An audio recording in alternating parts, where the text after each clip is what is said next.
HGC KR 페이즈 2 파트 2 둘째 주 첫째 날 시작해볼까요?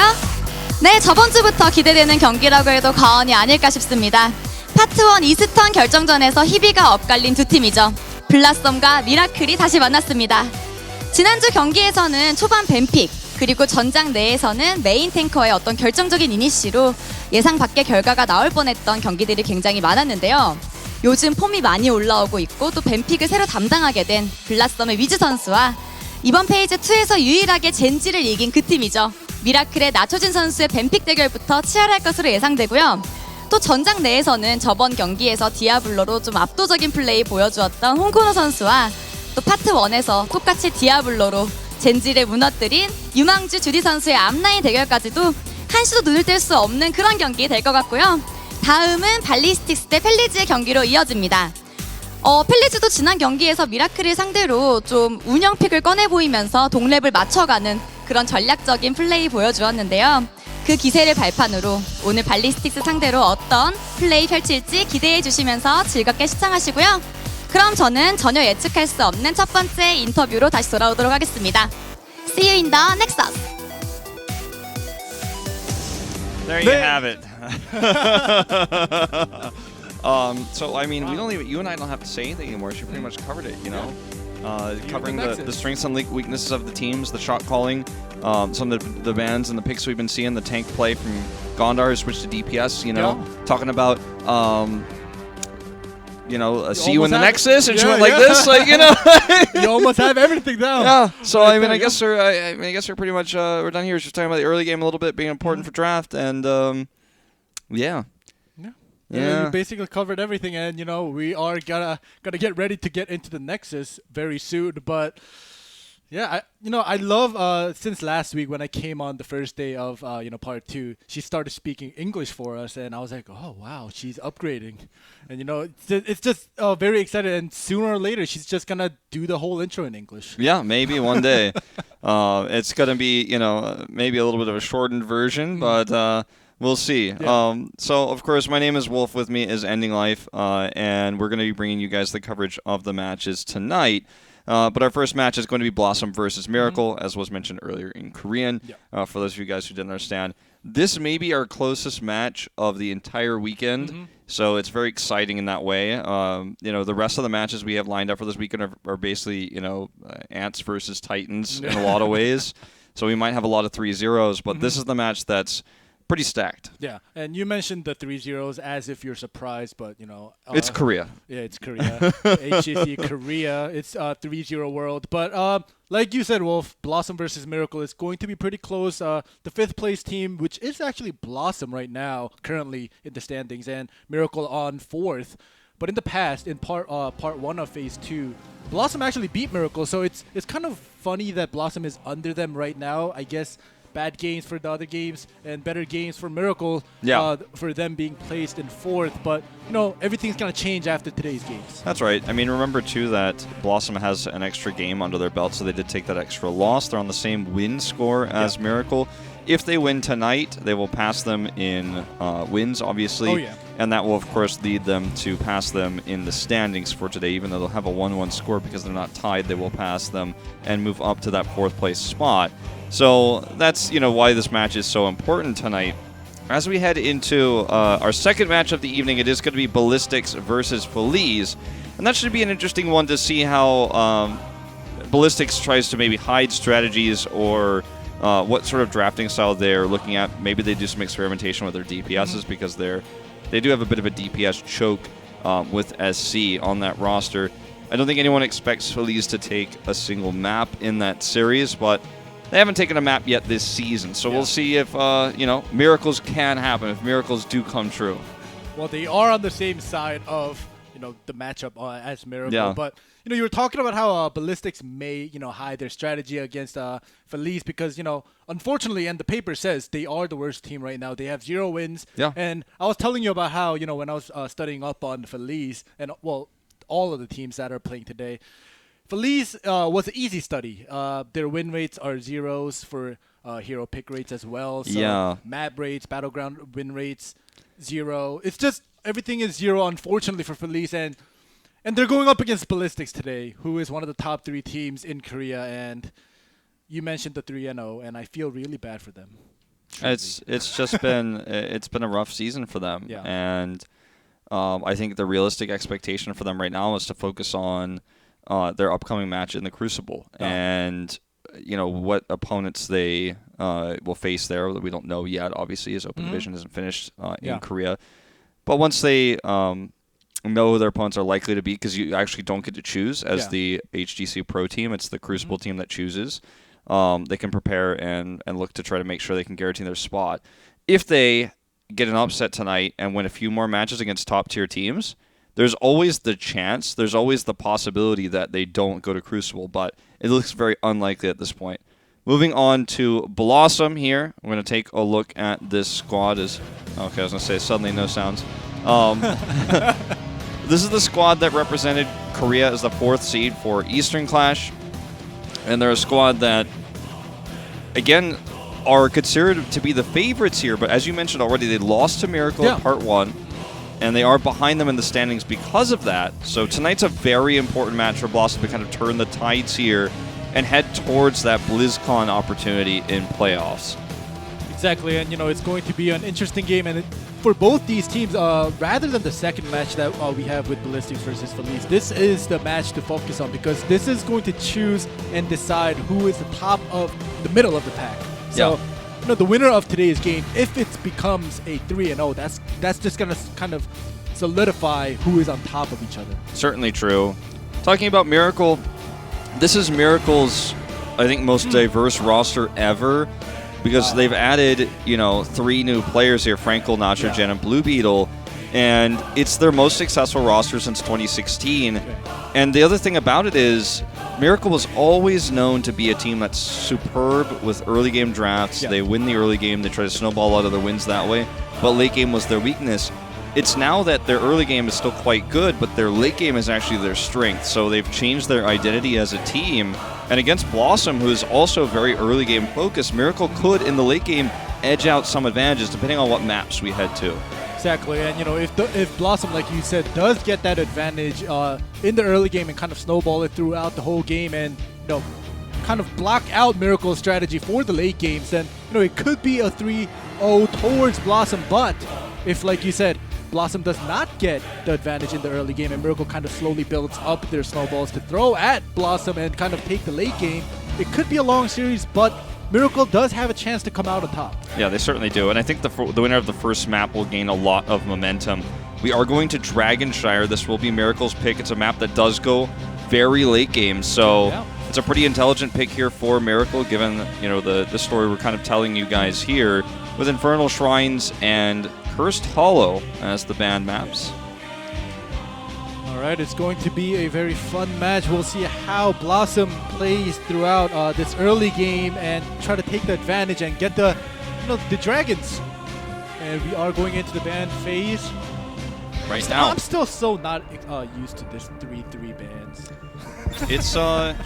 It's very much it's going to take some getting used to for everybody. So this Lee Ming ban here is because Lee Ming's win rate in Korea has been rising as of late, and we will see Whitemane continue to be banned, but I'm excited about the Lee Ming ban because it means heroes like Raynor, Maiev, heroes that are towards the top parts of the ban will be potentially available for play. BlossoM will have first pick. This is Miracle's map choice. The picks that you see here on the top of your screen, Malfurion, Phoenix, and the Blaze pick, are mostly Phase 2 Part 1 popular picks, but a lot of changes have happened since then, and Deckard Cain stands atop the mountain of supports right now as number 1, so he gets picked up here first for BlossoM.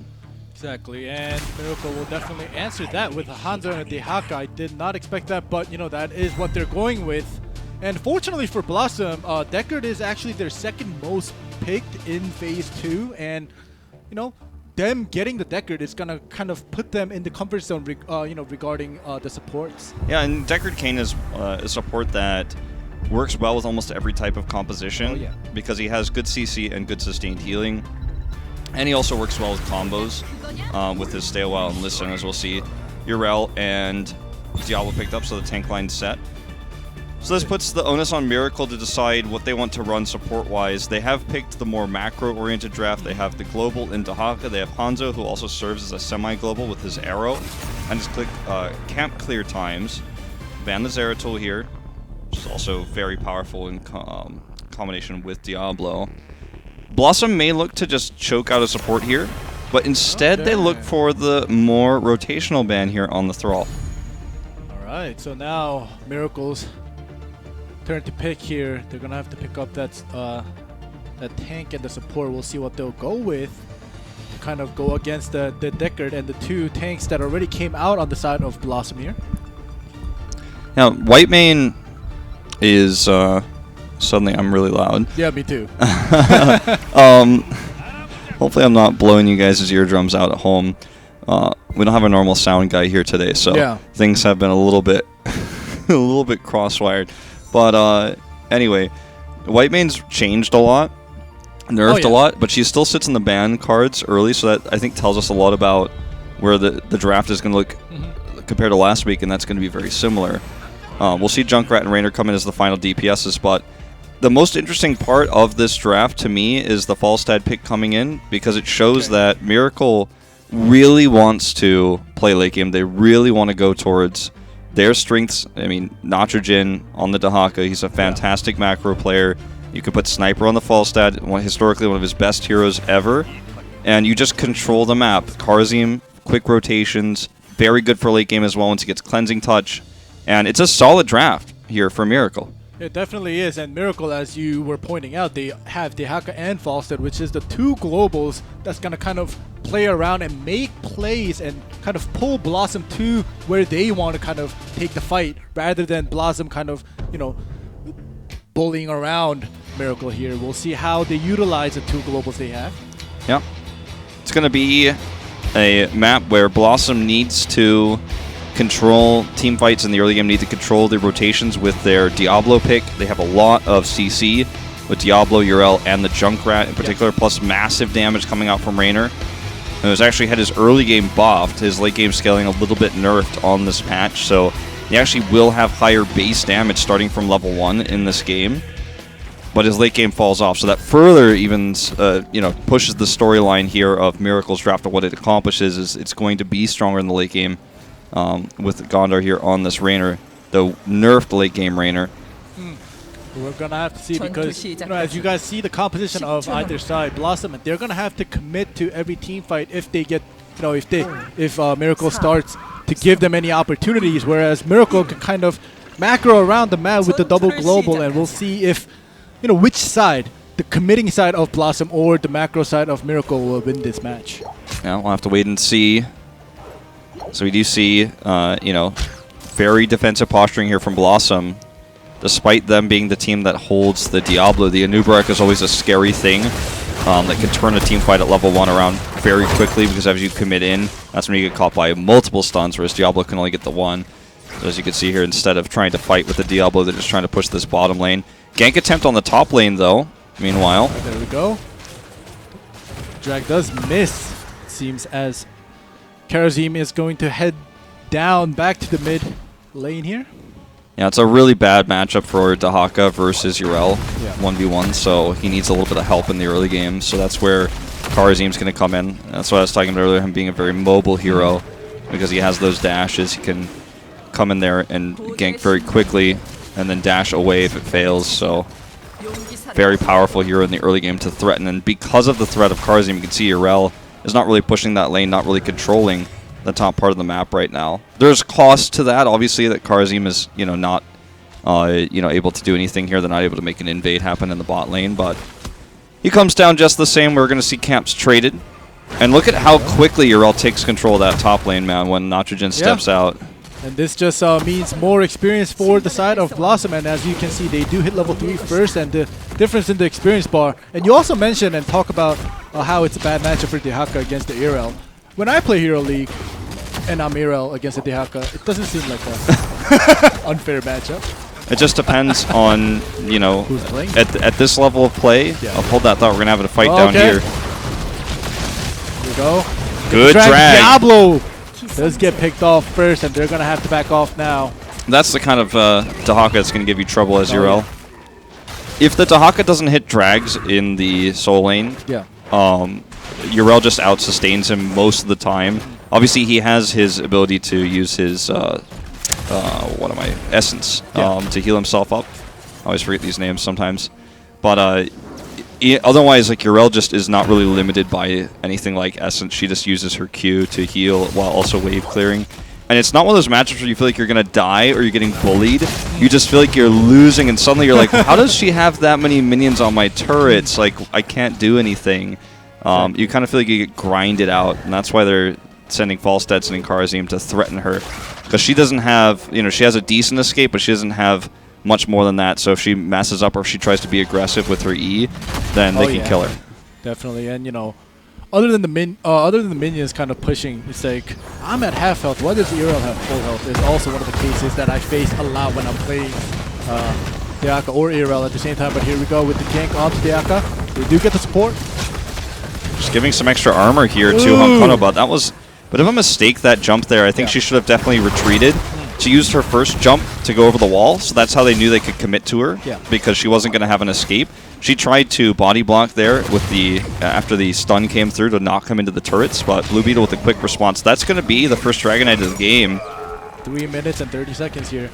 And I know we've been talking like mostly about Urel, but it's such a polarizing matchup, that forces so many reactions out of Miracle, and finally they make the gank work, and that's what gets them a Dragon Knight, right? So it's all this tug of war up in the top lane that really does lead to small advantages, and small advantages on Dragonshire could just be the Dragon Knight that gets you 10 first. Exactly, and even if Dehaka may just looking at the heroes, Urel versus Dehaka, it could be Dehaka in the back line, but as we saw before, when Dehaka comes in for the gank to help out, kind of maybe throw away a little bit of experience at top lane, but still get the kills and get the pickoffs, get the drags in for his teammates and create opportunities, that's just going to add up slowly. And I don't know how Urel is going to actually react to that and just stay at top lane, soaking up experience by herself. Problem too is that, as we see down here, the wave clear. Oh, Judy comes in. They're looking for a pick here on a Modern Life. That's going to be a scroll of stealing to push everybody away, though. I think he gets out with his life. But the problem with the BlossoM draft too is their wave clear is not so good, and they don't have like a really pushing heavy composition. And so Diablo's even missing out when they're rotating top. He's like, oh, there's no one for me to gank. This is so frustrating. Fight for this camp here. Such a quick reaction when Modern Life went over the wall. They knew he was of all these heroes, they knew he was the only one who could go over the wall. And so it was easy to just jump on there and kill him. They have better mobility. So well played here by Miracle. BlossoM's in trouble. They lost this camp. Definitely in trouble here. The early game is on the side of Miracle here. The level difference is almost one full level here, but Judy does get tossed around by Diablo. Now Nachogen and friends know they can steal this because BlossoM has to... Merida's out of mana. Honkono has to deal with this. He's the only person nearby who can because they blew up Nachogen. So, or not Nachogen, excuse me. They blew up Modern Life. So now they can steal the other camp, which forces further reaction. This basically just guarantees Miracle gets 10 first. And it's all about these, again, these small victories. Really good shot calling when Modern Life went over the wall. One pick leads to full control over the bottom of the map. Yeah, and Dehaka being the global hero, if you remember maybe like 2 minutes before when the skirmish happened at bot, Dehaka was there first, but this time around, Diablo does get picked here. Oh, the arrow, they want more! Cocoon to level 10 here. Okay, Gondor just going to get blown up here. Good scatter arrows. Cocoon's going to be the double. They're ganging up on the old guy. So 3 kills total. I said double, but it's actually a triple.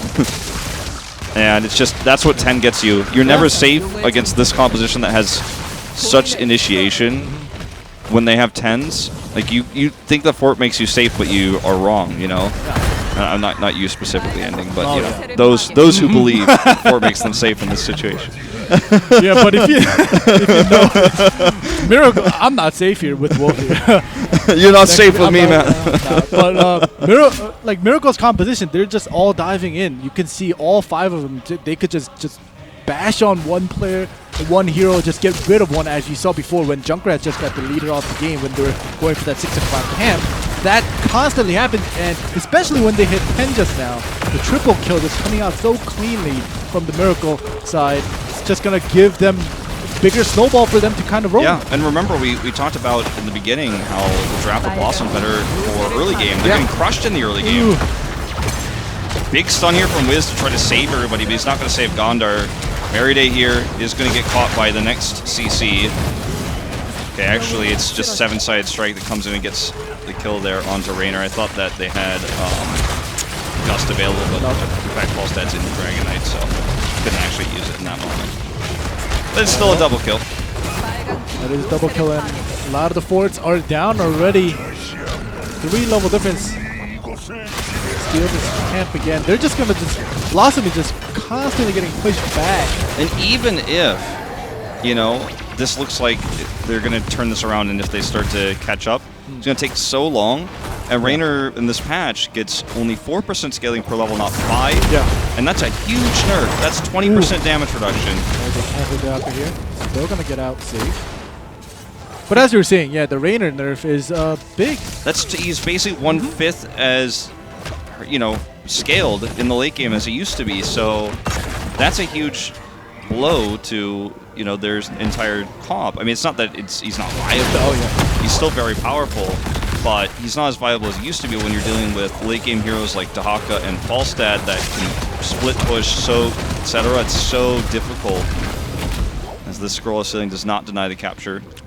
All the camps on the side of BlossoM is just getting stolen, and they can't do anything about it, because if they do commit right now with the 3 level difference, you know, they're just gonna give them more experience, more kills towards Miracle. So you know, they're gonna kind of play it safe, and I guess this is the right way for BlossoM now in this case, since they were, you know, they're getting constantly pushed back, but I don't know if they'll be able to come back. It looks unlikely at this point. Yeah. I mean, in fact, they're staring down the barrel of a perfect game against them. Nitrogen here going to get the grab. Okay, they're looking for Blue Beetle, but he's able to get out of here easily. Remember, they're doing this without Falstad. He's split pushing top after soloing the cap. Yeah, and you see Junkrat kind of going towards Falstad. He also went for Seasoned Marksman, which is really the only viable build in 2018, but he's gaining power. Every second he's in lane killing minions, he's gaining more attack damage, and you know, his attack speed quest is going to be finished very soon because of this. And then he can activate that, and he just becomes more powerful. Falstad grows and scales in the late game. He's also got hammer gains, so he's much more difficult to kill. And all this lane pressure in the bot lane meant that he could freely do that, then take the top temple, or top shrine. They have control of the bot lane from the camps they grab, they take that, leads to another Dragon Knight. It just feels like BlossoM is just taking blow after blow after blow in this game, and I don't think there's any recourse here.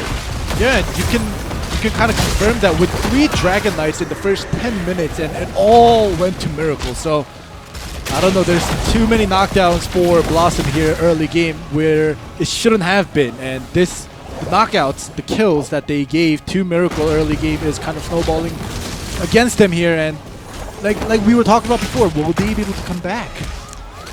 I mean, I just don't see how it's going to happen. They don't have hard initiation. Raynor took Hyperion, which is, again, trying to snowball a game that they were never going to win. After the early game that's so poorly. Diablo's trying to res. Raynor does get picked off early, and now they're only left with Junkrat to do the DPS here. Okay, does he get the kill? Yes, he does. All right, well, that's not a perfect game anymore. They got that. Definitely not. They got that for him. This is one step.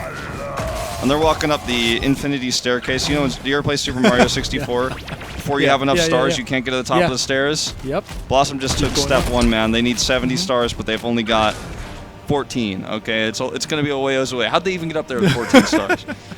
They're level 14 right now. They're going to need a lot more than that. Ooh, this is a little bit questionable. I don't know about this fight, Judy. They are kind of scared, and BlossoM is going to play it safe because they don't know what's behind there. So they're thinking, oh, Judy comes in like this. He must have something behind him. But Miracle knows that, you know, they're not going to follow up with Judy's burrow charge here. I do really like Modern Life split pushing top. Just trying to get some extra soak while Falstad's dead. It's going to mean that Also gets free soak once he respawns, as you can see up here. But you know, you've got to do things like this. Almost got a cannon tower out of it. Every little piece of experience is so valuable right now when you're trying to catch up to 20. And when you do get those forts down, if you win a team fight, you do get 21st. All right, good drag. Diablo's not scared right now, but if you notice, the level gap is slowly closing in with that small team fight winning with that Junkrat Riptire, making Miracle fall back at the bottom lane is kind of, it's not allowing BlossoM to come back fully, but they're definitely closer than before. Yeah. They're almost on top of the staircase. They're following. They're following them. I mean, if they can win one team fight. Yeah, one more. Oh, Ooh, God. the arrow. That Ooh, was so wow. perfectly done by Modern Life. Oh, my God. All right. That That's a nice. You feel great about that. I traded my basic ability for your heroic ability. But yeah, to go on the point, if they win one team fight, they can get at least 2 forts. Yeah. And then with comeback experience, which exists in this game, suddenly you're at halfway to 18, you know, before Miracle is, and then you're 19 before them. You get another fort, you get 21st, and Miracle's lead starts to fade away. But Miracle's scaling so well, and BlossoM is not on top of this rotation here. All right, the 4th Dragon Knight of the game, all on the side of Miracle here, and we were talking about the gap closing a little bit, but depending on how Miracle plays with this Dragon Knight that they have this time, it's going to change everything. It may just end the game or kind of secure and allow Miracle to kind of play it safely and still win the game here. Oxygen eats a lot of damage, but and look for another hard engage because the arrow's back. As soon as the Dragon Knight expires, watch out for that arrow. Just going to go all in at kicking them out so they can knock down this keep. The goal here is to keep. Remember, Miracle has the better late game anyways, so they don't need to try to end here. They have the advantage. They have the late game. Oh, this is a nice kick. Goodbye, Hong Kono. 7-sided's up. Pulls him right back into it. Yeah, the Dragon Knight still, you know, at like 40% health. We're going to get another kick here. Wow, another delivery coming in. Diablo's pretty tanky. Yeah. Gonna split the focus here a little bit, actually. Riptire might save Gondar here. Nope, he's Cocoon. Hanzo just needs to get out of the Dragon Knight, man. He can arrow them and end this fight. I think he's just saying, hit me, please, hit me, get me out of this Dragon Knight. Like, he can self-cancel it. He just wants to be able to continue to kick. Yeah. Here we go. Frankel's got the arrow. He wants to get max distance with it. You know what? They're just going to back off here. They don't want to take any unnecessary risks. I cannot believe Hong Kono lived through all I know that. exactly. Diablo, and you were talking, and you mentioned that, you know, Diablo's tanky, and I was looking because he got kicked out. I was like, how tanky is he? And he's alive here with almost full health. Well, he has full souls, and he went for the Fire Stomp build, so it's like you're gonna live a while when you're doing that damage, and you know his regen is off the charts. Yeah, it's off the charts, and you know we were talking about the comeback from BlossoM, and they still have all the forts alive on the side of Turbo, so you know, slowly they're going to catch up in experience as they push the cannon towers, and as they push the forts one by one, they're going to definitely catch up to Miracle, and Miracle has to do something about this. I don't think they're going to get 21st, but they're going to catch up, like you said, and they can take a fight before that 20, but Hong Kono puts himself in 7-sided range. He doesn't live this time. That's all his stacks gone. Gondar's the next target here, and Modern Life is mid. He needs to come down here. He's coming now. It's very late. Took his time coming down here. Jay's gonna get this. All right, here's the flight. Gust. There we go. Oh man. Wow, this is what they you know, you should have expected this from Miracle. They just showed what they were gonna do on the picks, but look at Blue Beetle. He had no fear there, but it actually comes back to bite him. Wiz pops his Aegis here. Stay alive at the last second. Absorbs all that damage. They still win the trade.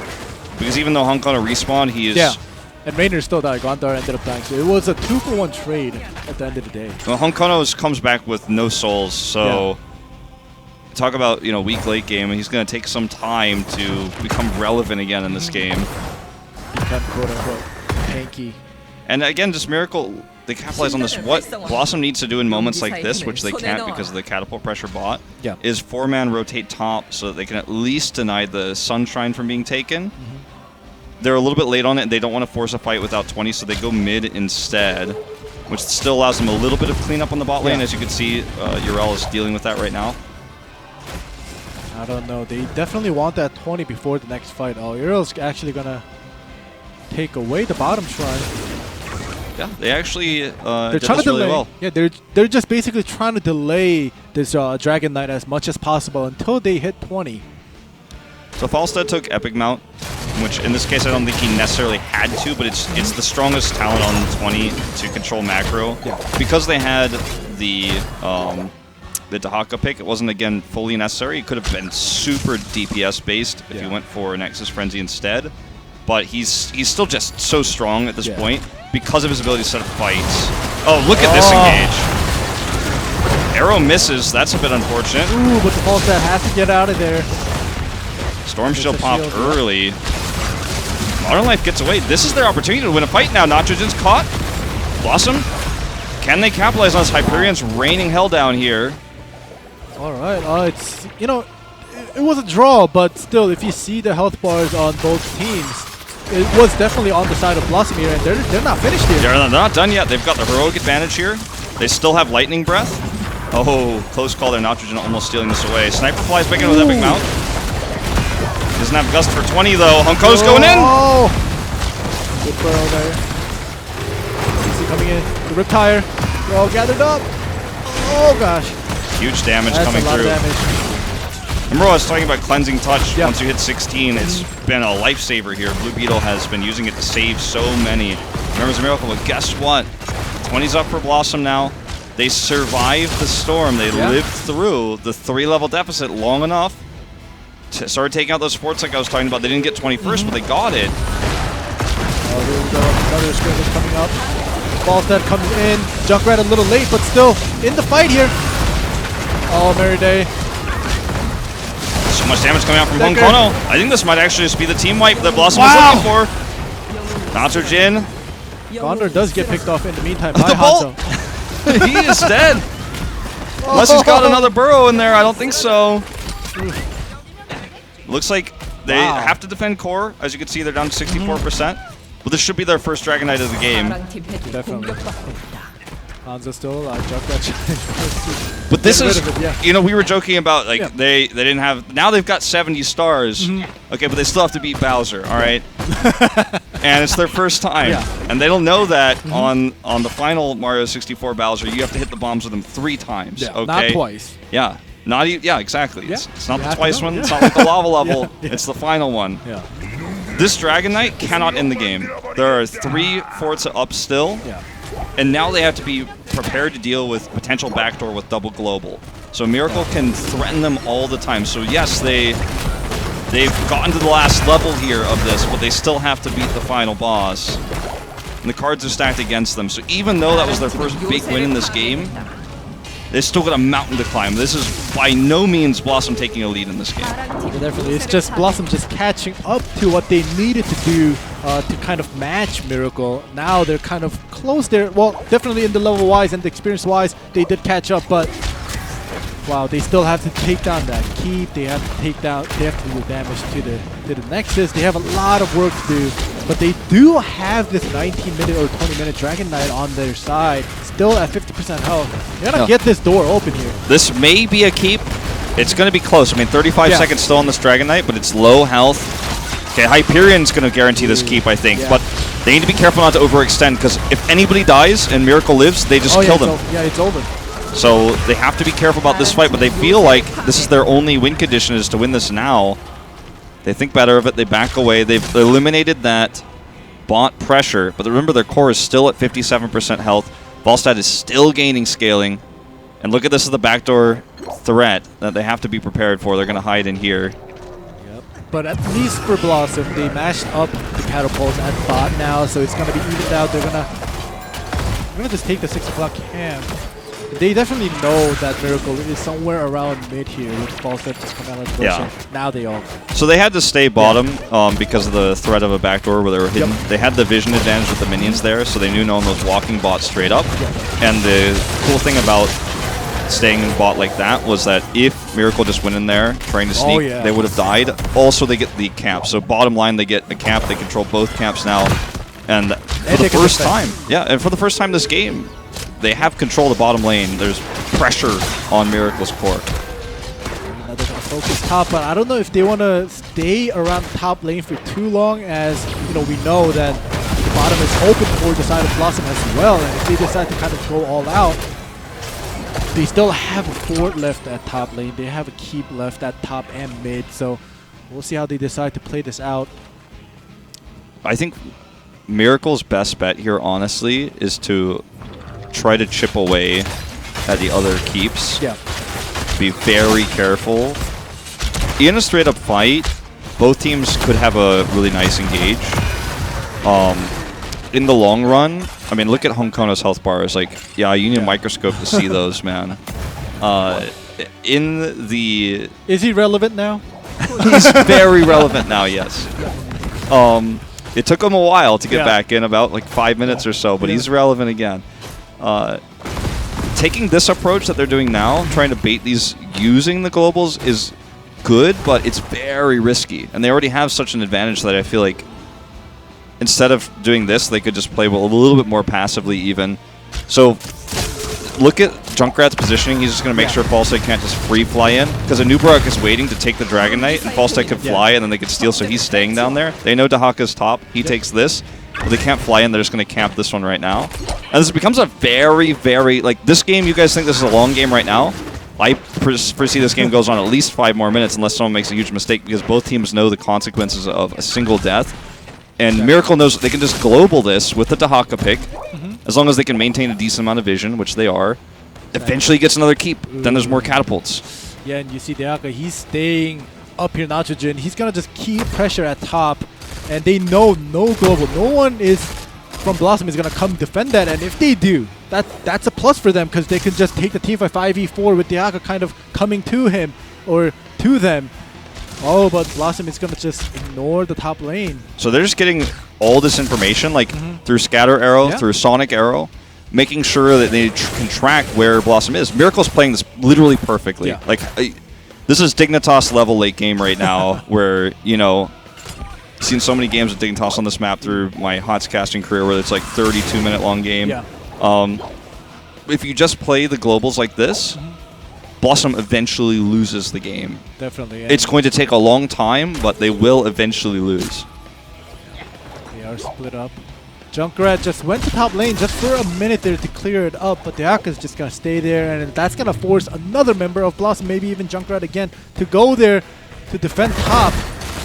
If you go top Yeah. with a big rotation to try to kill Dahaka, you will fail. Definitely. And then you will lose even harder, because you're going to have made a rotation to top, and then you've lost control of the bot lane, which is your only catapult lane.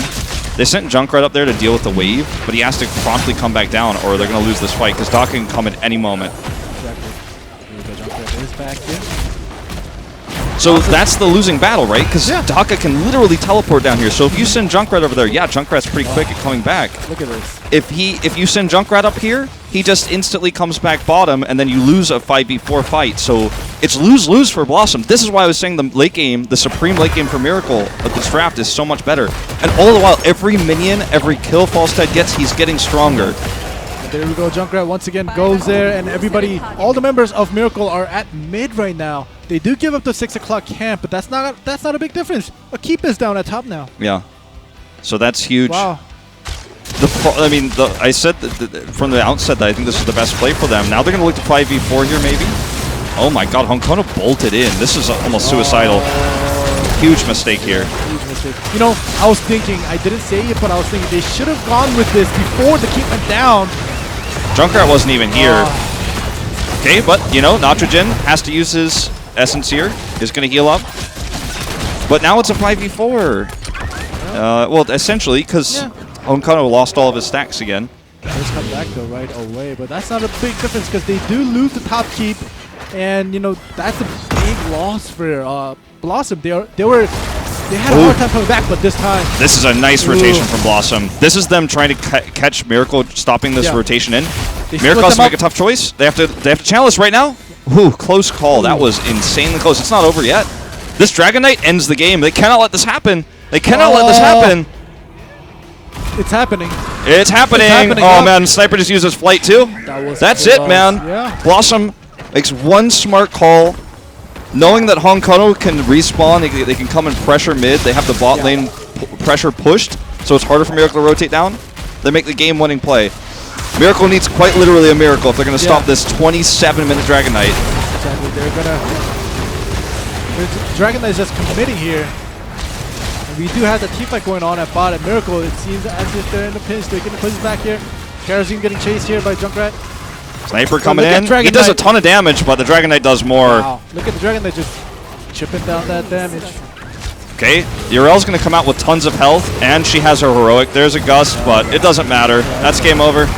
BlossoM with one clutch late game play, 27 minutes in. They win the map. Alright, Miracle, they felt super comfortable with Dehaka being able to take down the top keep, making it 2 keeps down for BlossoM, but Miracle, I don't know. They took it too slow. They had the advantage. They had the 3-level advantage, but yeah, it's understandable that BlossoM did catch up slowly, playing it safe. It happens. But as the games went on, they constantly just kept playing cautiously, giving BlossoM breathing room. And Yeah. this is what happens when you give BlossoM a breathing room. They were able to continuously control the bot lane because Dehaka was top. Yeah. They had that extra wave of pressure there, and as a result, you know, you end up with that rotation where you have 1 second with Hong Kongers respawn to look for a channel, and Sniper just flew too late. So if you look at the endgame stats, it's a 7-13 scoreline, but it's a win for the 7 side. It's a win for the late game 1 snap decision, and they had to do something like that or they were eventually just going to get grinded out of the game by the globals on the side of Miracle. So BlossoM does come up with a win here in the end. It's kind of a crazy situation. We Yeah. don't normally see games this long in Korea, and both teams made really smart choices. That was a fun one. Yeah, definitely. 27 minutes of a fun game coming out for us because I thought in my head, I was like, all right, BlossoM, you're going to need a miracle. And they actually pull it off and they actually come out on top, even with 2 keeps down, even with losing all lane controls, especially bottom throughout from the beginning to the end. And they somehow come back with that 25-minute Dragon Knight. Yeah, very impressive. 27-minute Dragon Knight 27, even. yeah. Like every single minute of the game Yeah. makes that Dragon Knight so crazy Yeah. at that point. So with Infernal Shrines and Cursed Hollow banned, it's BlossoM's map pick. I imagine that based on that game alone, they probably want to avoid another macro map. So Yeah. probably not going to be going to anything like Towers of Doom for them. Yeah. I think Tomb of the Spider Queen, which is a big favorite for them map-wise, is somewhere they could take us here. Try to control the early game, try to Yeah. control wave clear. I think that's probably where we're headed. Maybe that or Battlefield of Eternity. Yeah, but I'm thinking too with the Spider Queen. They have a 4-0 win rate on that battlefield, so they're definitely gonna avoid Towers of Doom, which is actually on the side of Miracle, where Miracle have 4-0. So it's definitely gonna be. I'm thinking Tomb of the Spider Queen, but wow, that game was just they win this. They win this game where I thought they were gonna lose. They were gonna Miracle was gonna take that win, but now they have that one win on their side, and if they go to Tomb of the Spider Queen and take another win, make it a 2-0. It's like now Miracle, who is actually in 4th place right now, is gonna get pushed back. But wow, they're not gonna